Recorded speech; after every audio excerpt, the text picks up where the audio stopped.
తమిళనాడులోని ఈ కొండపై ప్రతి సంవత్సరం ఆకాశాన్ని తాకేలా ఒక విశాలమైన శివజ్యోతి వెలుగుతుంది. ఇది అదే దివ్యమైన అగ్నిస్తంభానికి ప్రతీక అని చెబుతారు. దాని అంతాన్ని బ్రహ్మ విష్ణువులు కూడా కనుగొనలేకపోయారు. బ్రహ్మ విష్ణువుల మధ్య ఎవరు శ్రేష్ఠులు అన్న వాదన చెలరేగినప్పుడు వారి అహంకారాన్ని చెదరగొట్టడానికి భగవాన్ శివుడు ఒక అంతులేని మహా అగ్నిస్తంభంగా ప్రత్యక్షమయ్యాడు.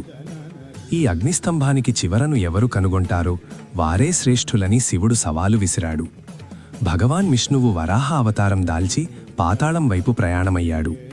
భగవాన్ బ్రహ్మ హంస అవతారం ధరించి ఆకాశం వైపు ఎగిరిపోయాడు. కోట్లాది సంవత్సరాలు గడిచినా ఇద్దరూ ఆ అగ్నిస్తంభానికి చివరను కనుగొనలేకపోయారు. విష్ణువు తిరిగి వచ్చి నిజాయితీతో తన ఓటమిని అంగీకరించాడు. కాని బ్రహ్మ మాత్రం అబద్ధం చెప్పాడు.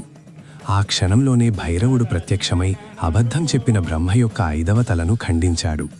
ఈ శిక్షతో బ్రహ్మ యొక్క అహంకారం పూర్తిగా నశించింది. అయితే ఇదే కారణంగా కాలభైరవుడికి బ్రహ్మహత్య పాపం అంటుకుంది అని చెబుతారు.